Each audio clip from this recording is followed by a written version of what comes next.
So you're sitting in a restaurant and the people at the table next to you are doing all kinds of strange things with their wine glasses and making all these sniffing and grunting noises. What the heck's going on? I'll tell you what's going on this week's episode of The Average Wine Enthusiast.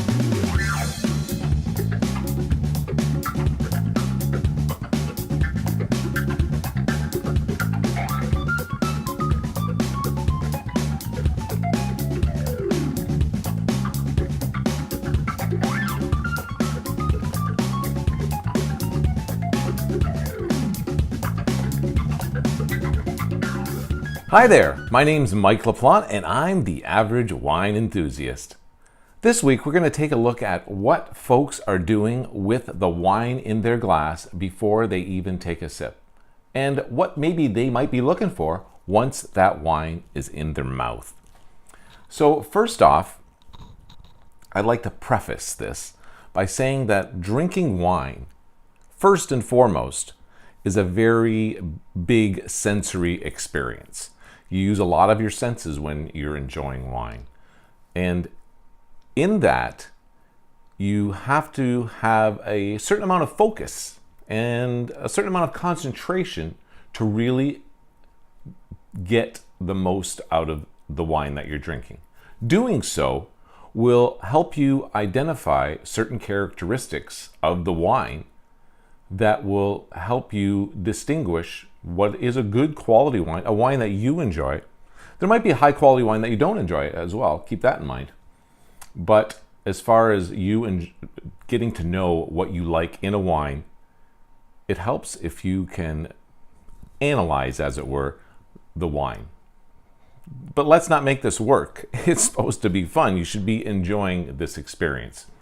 Having said that, I know folks who drink high quality wine who seem to think that the experience is somewhat mundane. I remember sitting down with a friend and she boiled it down to swirl, swirl, sniff, snips, sniff, snip, sip, sip. And I thought, oh wow, you're making that sound like sort of, I'm tired of this wine thing. And maybe she was. Or she just didn't, or she was just tired of looking for something in her wine experience. So we're going to go through a few things that you may want to do yourself when you're sipping your wine. So first off, I am going to pour some of this beautiful Cassini Syrah from the Okanagan Valley in British Columbia. You may notice there's a little bit of condensation on my decanter. And that is from the fact that this bottle was opened previously and it got to be room temperature. And room temperature right now in the middle of winter is around 70 degrees. You don't want to be drinking wine at 70 degrees. It's too warm. Wine is not meant to be drank at that temperature. There are some wine labels that actually tell you the temperature that is ideal for drinking the wine. I find that a lot in French wine. So you may want to look for that on your label when you go to serve your wine. Is there an ideal temperature? So you notice I poured about, 3 ounces into this glass here. And why did I do that? Because like I said before, drinking wine is a sensory experience. So I love pouring wine. There's something about pouring the wine into the glass that I enjoy. The sound of it, watching the liquid go into the glass, all of it. I love it all. But there's another reason why I use small pours. We'll get to that in a minute.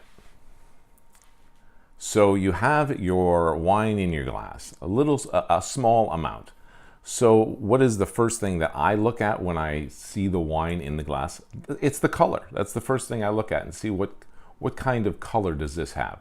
Now this is a Syrah, so what I look for in this is there's certain characteristics of the color that tell me that a Syrah should have when it's full of body.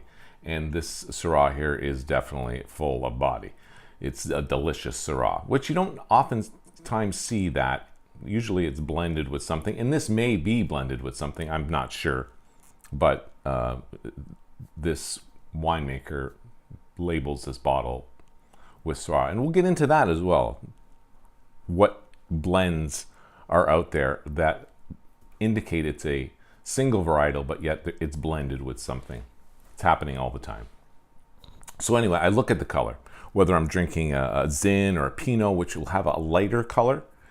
You can still look at the color of it and see how the integrity of the wine, the color I should say, the integrity of the color, how it goes all the way to the edge of the puddle that is in your glass. Another reason to have a small pour. It's hard to do this with a full glass of wine.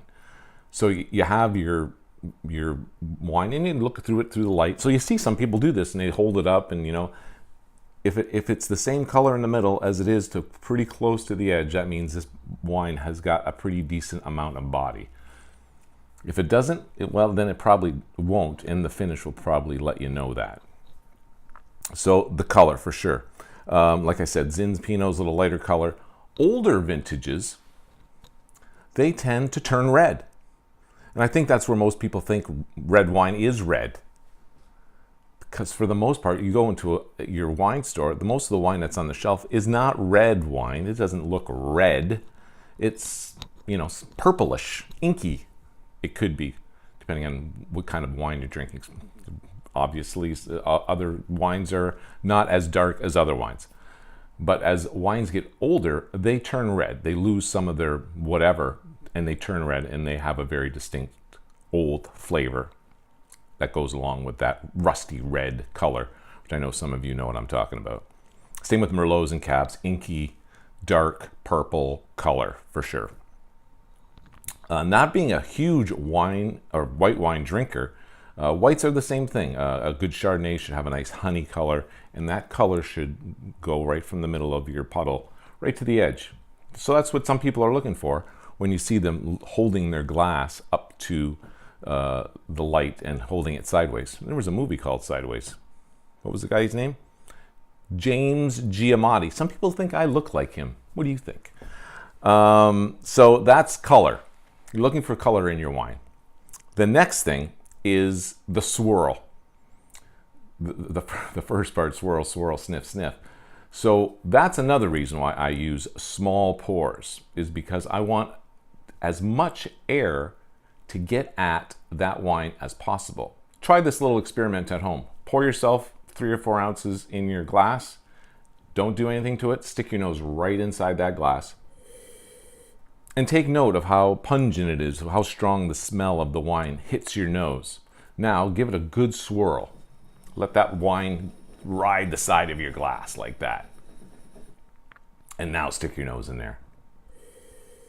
You'll notice that the air touching the wine releases a lot of the fragrance that is inside that glass.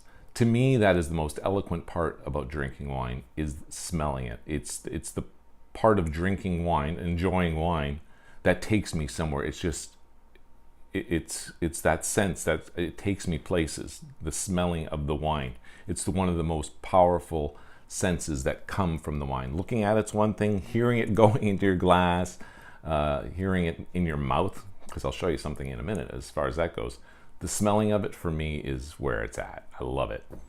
So that's another thing that you are looking for, is how it smells. And exactly what are we looking for when we stick our nose in there? You're looking for things that you can smell. Now, tasting the wine will give you, depending on what it is, it'll give you some kind of fruit, because guess what? Grape is a fruit. And some grapes are fruitier than others, and depending on how the wine was made, it'll be fruitier. But when you're smelling a glass of wine, you're not necessarily smelling sweetness, because a lot of fruits don't have any smell.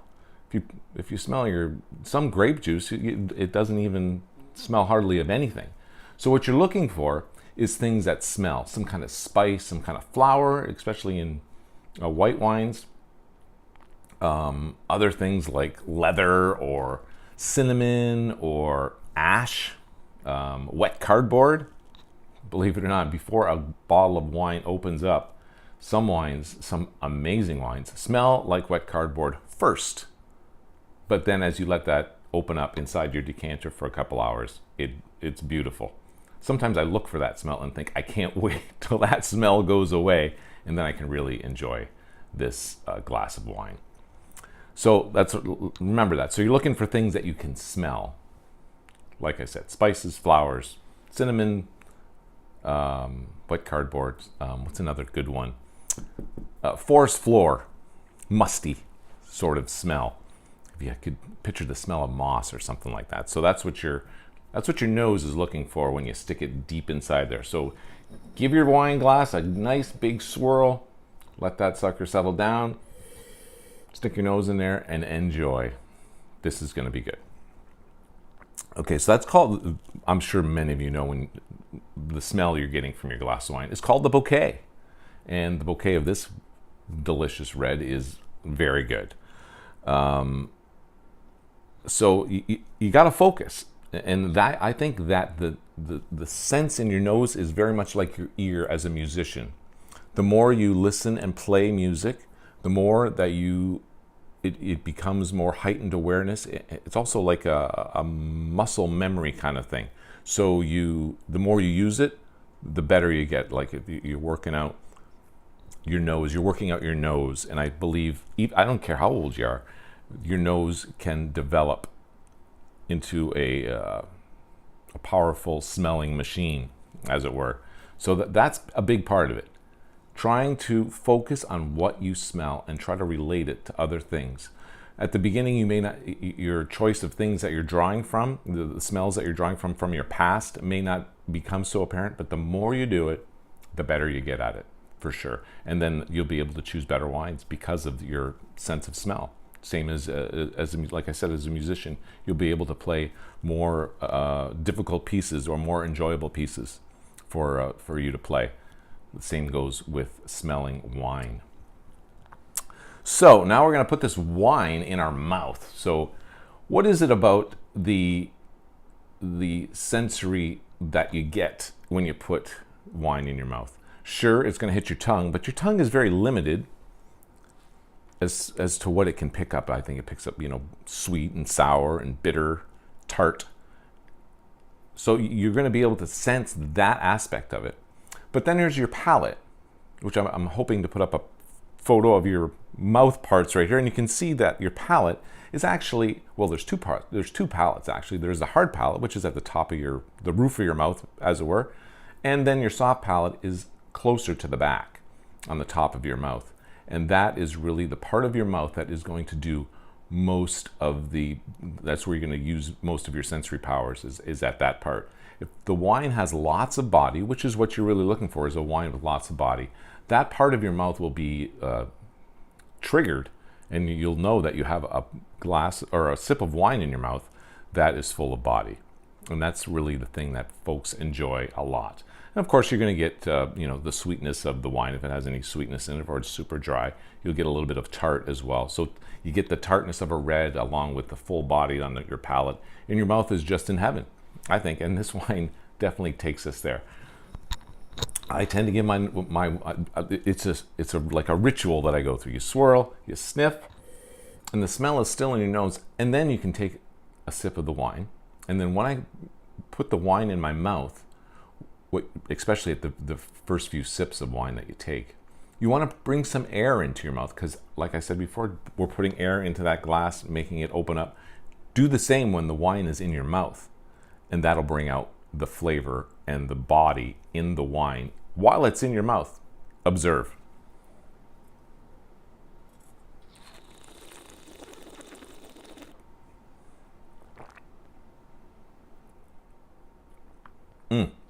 Delicious. So as you know, I kind of made a little noise there as I was sucking in. So you could probably picture little bubbles being created as I'm forcing air into my mouth while the wine is on my tongue and just kind of floating around in my mouth. Do you want to do that on every single sip? No. It'd be a loud, messy noise at the table, and it'd get annoying. But when you're first starting to try to figure out what you're drinking, when you first crack a bottle, or first pour a glass, I should say, you'll notice that you'll want to do that to actually figure out how good this wine really is and what the flavors are that you're going to be looking for later on. Okay, so now the wine is down your throat, and now we get to enjoy the aftertaste sometimes known as the finish. Not sometimes known, it is the finish. When you are trying to figure out what the flavors are that just passed over your tongue and by your palate, and the amount of time that this finish lasts is a good measure of how much body is in the wine as well. A short finish, meaning that it as soon as it's down your throat, you have no recollection, your mouth has no recollection of what it just tasted. It's just gone like a glass of water. So that is not necessarily a good indication of the quality of the wine, because some varietals just don't have a big finish to begin with. But what a lot of winemakers try to achieve is a beautiful bouquet, a good flavor on your tongue and palate, and a nice long finish. So you want all three of those to be balanced. That's what a lot of blends go for, and that's what they do in France. That's their thing. They try to put together a package where you have a beautiful bouquet of great tasting wine and a nice long finish. So what do you get with your finish? Sometimes you get some sweetness out of it, some berry, some very fruit forward tastes that are in your mouth. Sometimes you'll notice some cotton candy maybe, or some currants, other sweet-ish type flavors, sometimes called notes. I'm not exactly sure where the word notes came from, but it reminds me again of the music thing. So you're getting notes of something. I think of a musical note. So you get a little something, a little zinger of this, little sample of this flavor that just went through by your tongue and over your palate. So that's the three or different stages of what a wine tasting experience should be like. So the next time you see somebody with doing all this stuff, you know exactly what they're doing, and they probably know a thing or two about wine. So guess what? Now you do too. I hope you enjoyed this week's episode. I'm Mike LaPlante, and I'm the Average Wine Enthusiast.